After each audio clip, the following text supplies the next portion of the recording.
Hello दोस्तों, Jharkhand talk में आपका स्वागत है। झारखंड की नई नियुक्ति नियमावली 2021 का ऑफिशियल नोटिफिकेशन जारी कर दिया गया है। इसकी सूचना पहले भी दी गई थी, जिसको लेकर मैंने एक वीडियो भी बनाया था, लेकिन उस समय आधिकारिक सूचना ऑफिशियल नोटिफिकेशन नहीं दिया गया था। लेकिन अब ऑफिशियल नोटिफिकेशन जारी कर दिया गया है। आप मेरे पहले के वीडियो को देख सकते हैं, उसमें मैंने नई नियुक्ति नियमावली के बारे में काफ़ी डिटेल में समझाया हुआ है। लिंक मैं डिस्क्रिप्शन में डाल दूंगा। काफ़ी चीज़ें पहले की तरह ही हैं, सेम ही हैं, लेकिन कुछ नई चीज़ें ऑफिशियल नोटिफिकेशन में दी गई हैं। तो चलिए उन चीज़ों को हम देखते हैं कि और इसमें क्या क्या नया दिया गया है। तो कार्मिक प्रशासनिक सुधार तथा राजभाषा विभाग द्वारा 3 नियुक्ति नियमावली का नोटिफिकेशन दे दिया गया है। यहाँ आप देख सकते हैं, ये झारखंड सरकार द्वारा प्रकाशित 12 अगस्त 2021 का डेट दिया गया है और कल ही शाम में वेबसाइट में अपलोड किया गया था।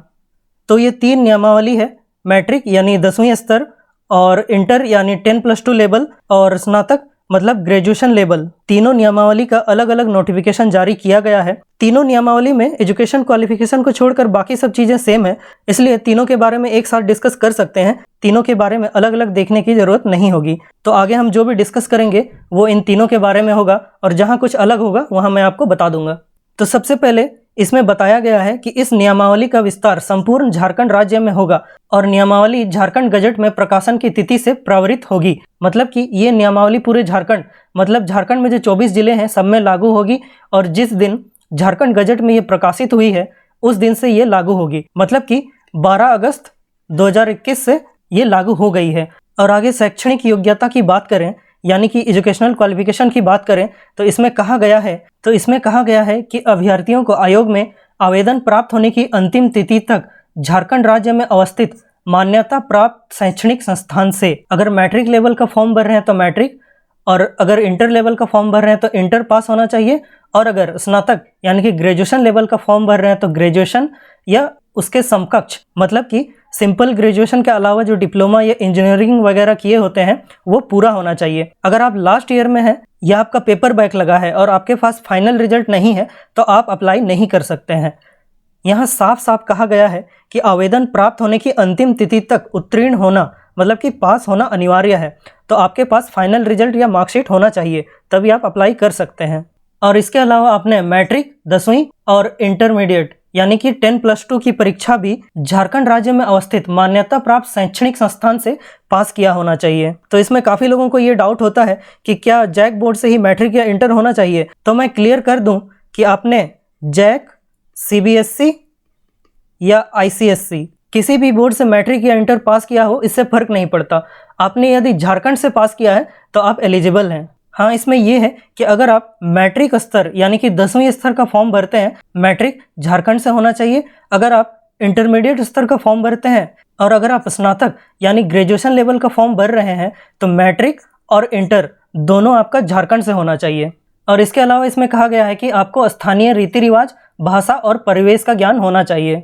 लेकिन इसमें एक चीज़ है कि वैसे लोग जिनको झारखंड में आरक्षण मिलता है उनका मैट्रिक या इंटर झारखंड से होना जरूरी नहीं है, उनको इससे छूट दिया गया है। जैसे कि अगर कोई ST कैटेगरी से है तो अगर उसने झारखंड के बाहर से भी मैट्रिक या इंटर किया हो तो भी वह एलिजिबल है। झारखंड राज्य में आरक्षण की नीति से आच्छादित अभ्यर्थियों को इस मामले में छूट दी गई है। और इन परीक्षाओं में चयन हेतु कोटिवार न्यूनतम अर्हता, मतलब सिलेक्शन के लिए category wise minimum selection qualification की बात करें तो इसमें अनारक्षित मतलब कि जनरल कैटेगरी से जो आते हैं उनको 40%, अनुसूचित जाति, अनुसूचित जनजाति एवं महिला मतलब कि SC ST और फीमेल के लिए 32%, अत्यंत पिछड़ा वर्ग मतलब कि जो BC1 है उनके लिए 34%, और जो BC2 से आते हैं उनके लिए 36.5%, और आदिम जनजाति समूह मतलब कि झारखंड में जो 8 आदिम जनजाति हैं जैसे असुर जनजाति,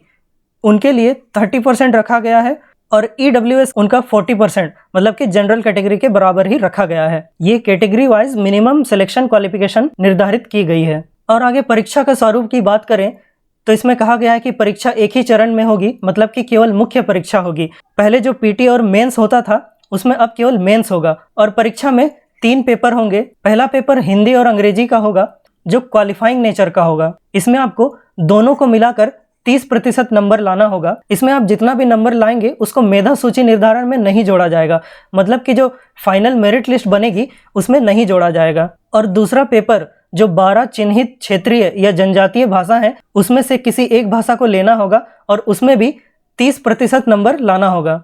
और तीसरा पेपर सामान्य ज्ञान यानी जनरल नॉलेज का होगा, इसमें भी कम से कम 30% नंबर लाना होगा। और फाइनल मेरिट लिस्ट के लिए केवल इन्हीं 2 पेपर का ही नंबर जोड़ा जाएगा। और जो 12 क्षेत्रीय या जनजातीय भाषा हैं उनमें उर्दू, संथाली, बंगला, मुंडारी यानी मुंडा, हो, कुड़ुक जो उरांव लोग बोलते हैं, और कुरमाली, खोरटा, नागपुरी, पंच परगनिया और उड़िया हैं। इनमें 100 बहुवैकल्पिक प्रश्न मतलब कि MCQ यानी मल्टीपल चॉइस क्वेश्चन पूछा जाएगा। तो काफ़ी लोग जो ये सोच रहे हैं कि क्या अपनी भाषा में लिखना होगा या लिपि सीखना पड़ेगा, तो ऐसा कुछ नहीं है। अगर आप अपनी भाषा बोलते हैं और समझते हैं और अपने रीति रिवाजों की जानकारी रखते हैं तो आप आसानी से इस पेपर को क्वालिफाई कर सकते हैं और अच्छे नंबर भी ला सकते हैं। और जिला स्तरीय पदों के लिए जिलावार चिन्हित इनमें से किसी एक भाषा का विकल्प होगा। ये सभी चीज़ें मैंने अपने पिछले वीडियो में डिटेल में डिस्कस किया हुआ है, आप उस वीडियो में एग्जाम पैटर्न को और अच्छे तरीके से समझ सकते हैं। इसमें आगे उम्मीदवारों के प्राप्तांक समान, मतलब कि एग्जाम में अगर किन्हीं 2 कैंडिडेट्स के मार्क्स इक्वल आ जाते हैं तो मेरिट कैसे तय किया जाएगा इसके बारे में बताया गया है। तो इसमें बताया गया है कि अगर उम्मीदवारों के प्राप्तांक यानी मार्क्स अगर समान हो जाते हैं तो उम्मीदवारों की जन्म तिथि के आधार पर मेरिट बनाया जाएगा। जिसकी उम्र ज़्यादा होगी उसको ऊपर का स्थान मिलेगा। और अगर प्राप्तांक और जन्म तिथि यानी कि मार्क्स और डेट ऑफ बर्थ भी अगर सेम हो जाता है तो वो जिस स्तर की परीक्षा दे रहे हैं, जैसे कि अगर वो इंटरमीडिएट स्तर की नियुक्ति परीक्षा दे रहे हैं तो दोनों कैंडिडेट का इंटर का मार्क्स देखा जाएगा। जिसका ज़्यादा नंबर होगा उसको ऊपर का स्थान दिया जाएगा। यहाँ हम इसको अच्छे से समझते हैं। मान लीजिए कि 300 नंबर की परीक्षा हो रही है और इसमें 2 कैंडिडेट हैं A और B, और दोनों को एग्जाम में 150 यानी कि 150 मार्क्स और 150 मार्क्स दोनों को आ जाते हैं। तब दोनों का डेट ऑफ बर्थ देखा जाएगा। तो जैसे A का डेट ऑफ बर्थ है 10 जनवरी 1995 और B का डेट ऑफ बर्थ है 12 जनवरी 1995, तो दोनों में B ज़्यादा बड़ा है। और अगर दोनों उम्मीदवारों का डेट ऑफ बर्थ भी सेम हो जाता है, जैसे कि A का डेट ऑफ बर्थ भी 10 जनवरी 1995 और B का डेट ऑफ बर्थ भी 10 जनवरी 1995 हो जाता है, तो ऐसे में दोनों का मैट्रिक, इंटर या स्नातक यानी कि ग्रेजुएशन जिस स्तर की नियुक्ति परीक्षा ली जा रही है उसका मार्क्स देखा जाएगा। तो मान लीजिए कि इंटर स्तर की नियुक्ति परीक्षा ली जा रही है तो दोनों का इंटर का नंबर देखा जाएगा। और जैसे यहाँ A का 70% मार्क्स है और B का 72% मार्क्स है, तो B का ज़्यादा मार्क्स है, इसीलिए मेरिट में B को ऊपर का स्थान दिया जाएगा। तो इस तरह की प्रक्रिया रखी गई है। और इसके अलावा नोटिफिकेशन में दिया गया है कि आयोग अंतिम रूप से सफल अभ्यर्थियों का पात्रता यानी अहर्ता मतलब कि क्वालिफिकेशन से संबंधित प्रमाण पत्रों की जांच करेगा। मतलब कि फाइनल सेलेक्टेड जो कैंडिडेट्स हैं उनकी डॉक्यूमेंट्स की जांच आयोग द्वारा किया जाएगा। तो ये थी नियुक्ति नियमावली से रिलेटेड सारी जानकारियां।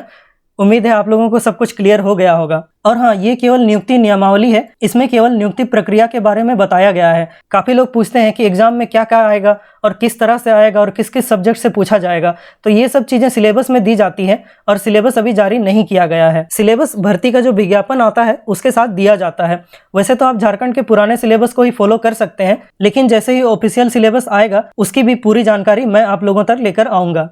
तो इस वीडियो में बस इतना ही। वीडियो अच्छा लगा तो लाइक, शेयर और सब्सक्राइब करें। Thank you so much. जोहार।